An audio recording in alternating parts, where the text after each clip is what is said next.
Hi everyone, welcome to our last chatting session of the year. I was visiting Chiang Mai for an errand, and when I arrived home in Chiang Mai, I found lots of fresh leaves laid on the bamboo mats, and I was pretty happy. Actually, my brother-in-law has been harvesting the tea gardens from the lower slopes for a couple of days, and he was processing the tea by machine, but I thought some of the leaves on the racks were very fragrant, and so I decided that I'd like to have one last session in the year, one last chatting night. I'm gonna miss them throughout the winter. We'll have to wait until mid-March before we can practice that skill again. And it's something I really enjoy doing. And so that got me thinking. I'd like to talk in this video about the artisan side, the craftsmanship involved in tea, and generally why do people accord value to that kind of stuff.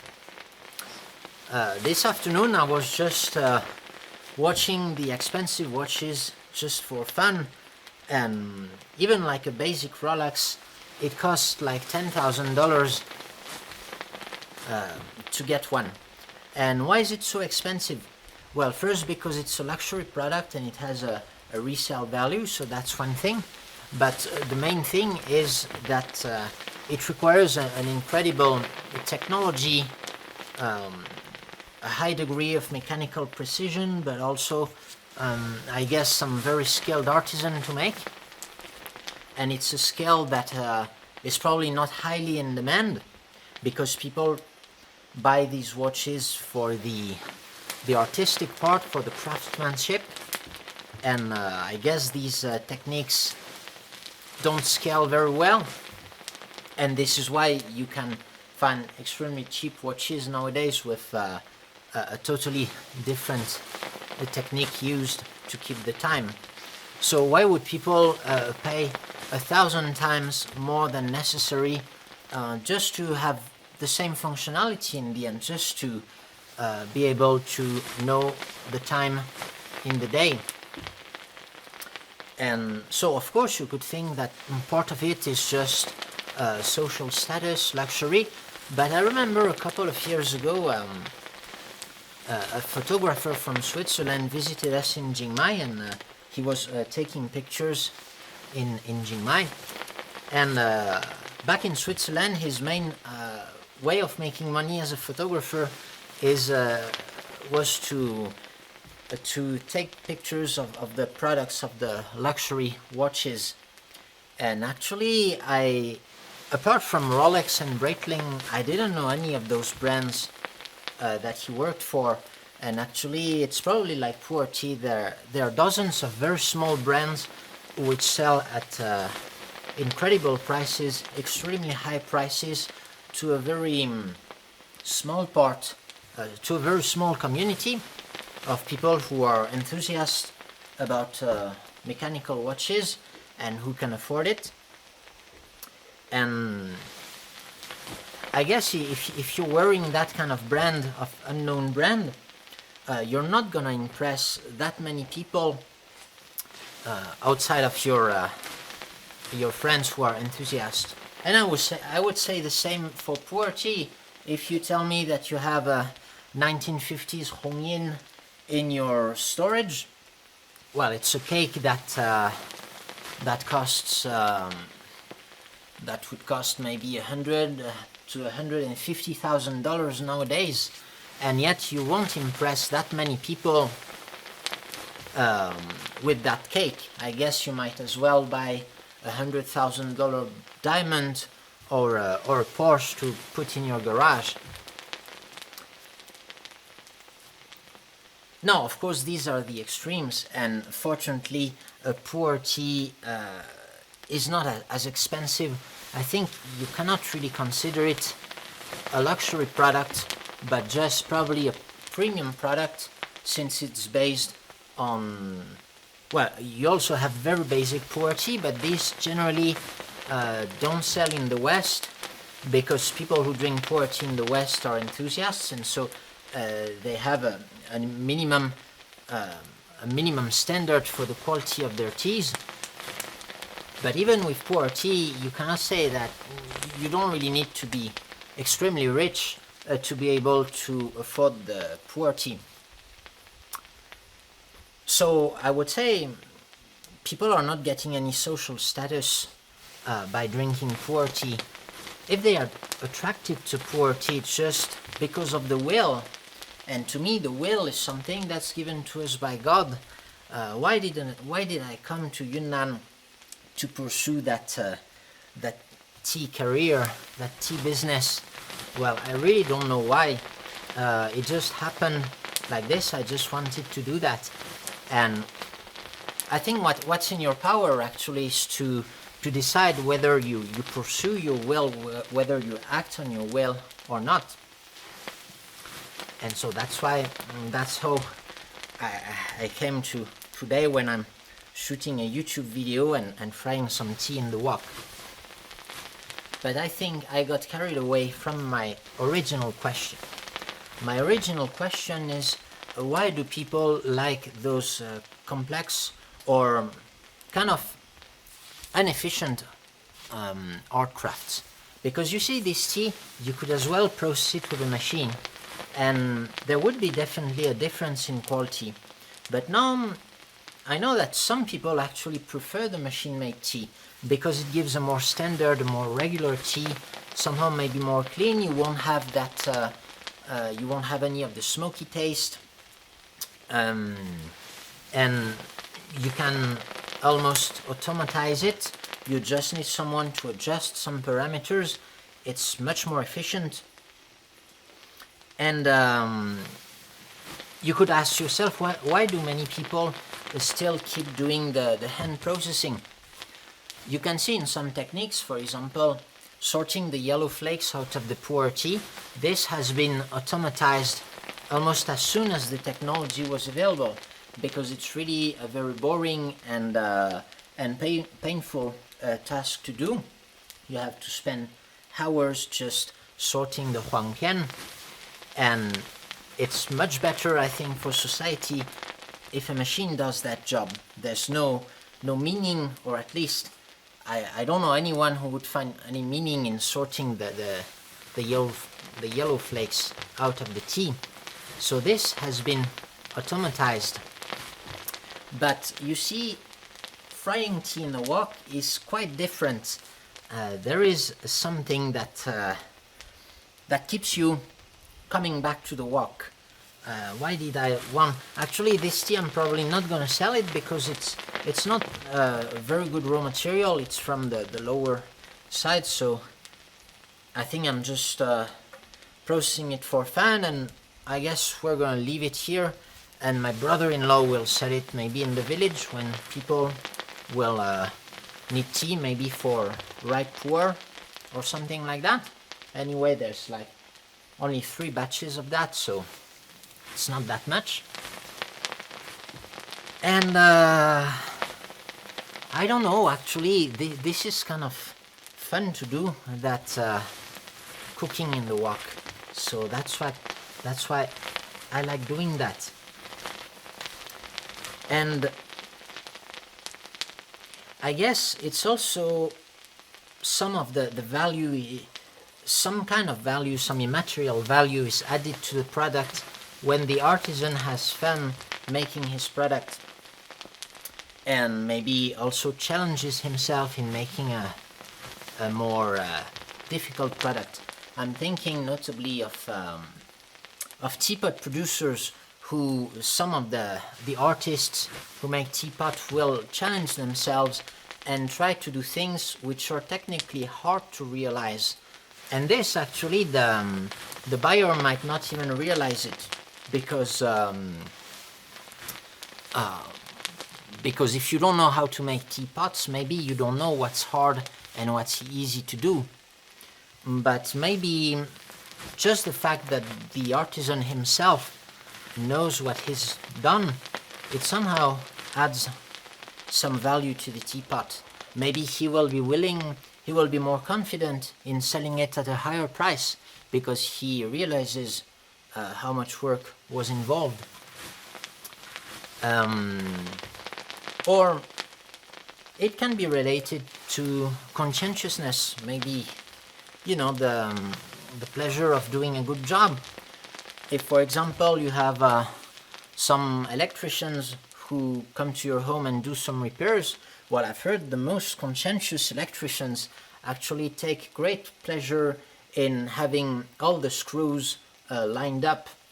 So if some electricians is watching my videos, maybe you can share your experience about this. Is it really important for you to have those screws aligned? And if I was an electrician, I think I would do that because I don't know, it gives just a sense of satisfaction, and maybe your heart is lighter when you leave the customer and you know that those screws are aligned.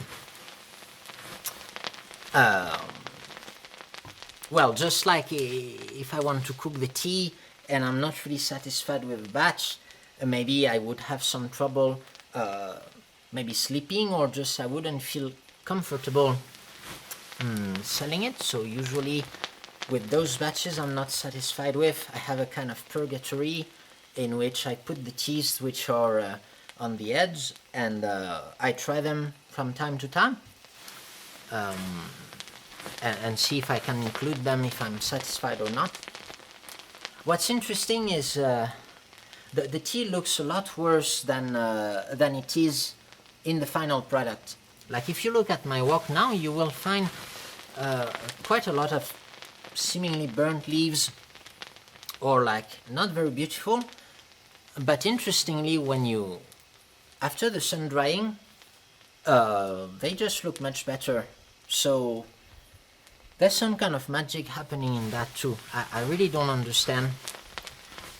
Now, one reason might be that I have a very powerful spotlight that's pointed at them, and so I can see really every little detail of the leaves. But so in a way, as an artisan, sometimes you can also feel some kind of guilt because you feel you're not doing good enough of a job, or maybe you're afraid that you might let go some things which are not of the standards you would like. And in a way, having a high standard, it's transcendence, it's an ideal, and I guess well, it's important to strive for that high standard, but maybe not let yourself consume by perfectionism, because if you're in that mindset, then it's very hard to deliver a product actually. So I guess it's always a back and forth between being confident, being proud of your product, and also double checking or monitoring what you're doing. And so that's why with pu-erh we have also I think the advantage of its product you can age, so you can keep some of your early productions and comment them, see how they change. And well, so far I'm quite happy with the way our teas change. So that's pretty good, because I know with the processing we use, some people will emit the doubts about the aging potential of the tea because they would say it's too green, and they think the enzymes have been completely destroyed in the tea. But if I look at my teas from 2018, 2017, we started using that processing method with lots of steaming in 2017. The leaves are turning dark, and so far I think the aging has been pretty good. Interestingly, we all kind of know that an overcooked pu-erh tea is green tea and will age poorly. But honestly, I've never had any such tea, any aged tea that had aged poorly. Some teas can go through an odd phase, maybe between like 2 and 5 years old. And I'm wondering if it's related to the processing or not. Although I can imagine, I can imagine a kind of tea that wouldn't age well because it's overcooked. But that would be due to drying it too much in the wok. As I told many times, my policy is to give it a heavy shaching with the steam and not with by frying it, because if it gets too dry, then that's I think that's when the enzymes will be more destroyed, I think, than with a moderate amount of steaming. Of course, don't go overboard with the steaming either, otherwise you'll have a kind of Japanese green tea. Okay, I got carried away again. I would like to go back to my first point, which was, what is this immaterial value that, like, we put some value into having a handmade object, a handcrafted tea, or at least to feel it's somewhat special. Why do we go to live music shows while you can watch YouTube, or you can have hi-fi, I don't know, you can have hi-fi speakers and good CDs, and you can listen to good music at home, probably better than the one you'll be able to get in the live music show. But we like to see live music. Or we could instead have a computer, maybe an algorithm play an improvisation. Computers can do that pretty well, and yet we like to keep the human in the loop. But I think that's only true for a few of the products. I tried to check how many products we use daily, and I didn't find any data on that. But I found an article that says that on average a European house has about 10,000 different products in an average European house. Now I'm not sure about the source, but you can imagine that at least daily we probably use dozens of products, of which we don't really care about, you know. Have you ever cared about what kind of shampoo you use and how it's made and where the extracts come from? I guess when it comes to shampoo, I just buy into the marketing bullshit that's written on the package, you know, that maybe I'm gonna have some, it's made of dragon breath, or maybe it's the smell of the ocean, things like that. And you can think that when people criticize the marketing bullshit in tea, well, these are the most passionate people who really can see through the bullshit because they care. And maybe those marketing bullshitteries are dedicated to people who don't care that much about the tea. So of course that might make us enthusiasts somewhat upset, but I'm sure out there are some shampoo and shower gel aficionados who really don't buy into that shit and will tell you that you've been wrong with bathing and showering all your life, because they have better product that they buy online, just like us poor tea enthusiasts. And I think that's fine. Again, the products we choose to consider and appreciate beyond their pure functionality, these are the products. This is a decision that comes from the will. Again, the will which is given by God, or which just comes from inside, which is immanent to our soul. So you don't really choose what product you're going to enjoy, but you have the choice to follow with that enjoyment or not. So if you're watching these videos, I guess you're already a bit into tea. and congratulations for that. I guess we can always congratulate each other for being enthusiastic. And so yeah, I think I've explored the thing I wanted to say. There is that kind of magic thing that makes us enjoy some extra care given to a product. So for that kind of tea, people don't really enjoy it mainly for the functionality of the tea. It's not because it has a high caffeine content or like gives a good tea or gives you social status or something like that, or quench your thirst that you buy this tea. It's probably you would have a hard time explaining exactly why you like pu-erh tea. And I think you have a hard time explaining because it's just the will. Like, you have to buy pu-erh tea in your life if that's what your body is telling you. You're going to try to find a lot of justifications, but they are just things to cheat our mind and make it acceptable to explain your passion in society. Because people will ask you, why do you like pu-erh tea? And it can be a bit hard to say, I don't know, God just told me to like pu-erh tea. So you're going to say, yeah, maybe it has good tea, it tastes good, it's very complex, I'm going to explore the terroirs and everything.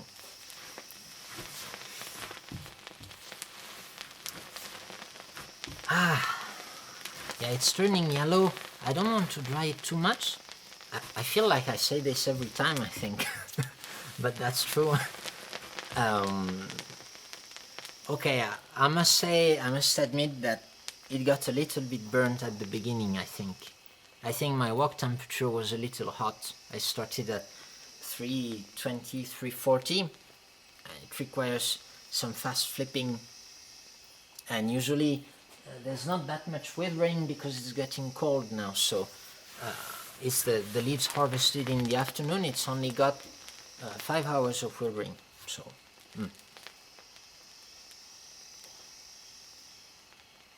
So I think I'm gonna finish here. I'm just gonna give it that little massage like this, you see, to release some of the steam and separate the leaves mainly.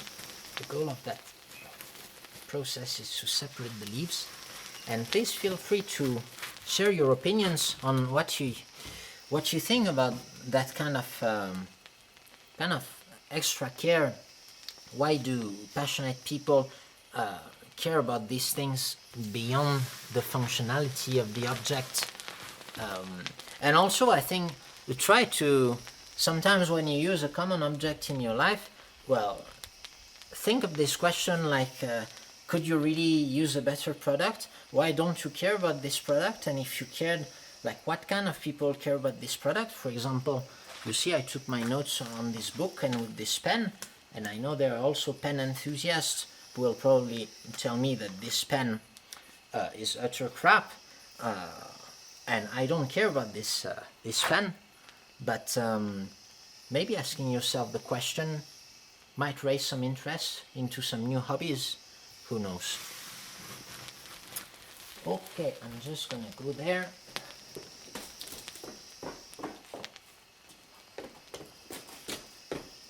And take this basket, and that should be good. Okay, still one batch to go.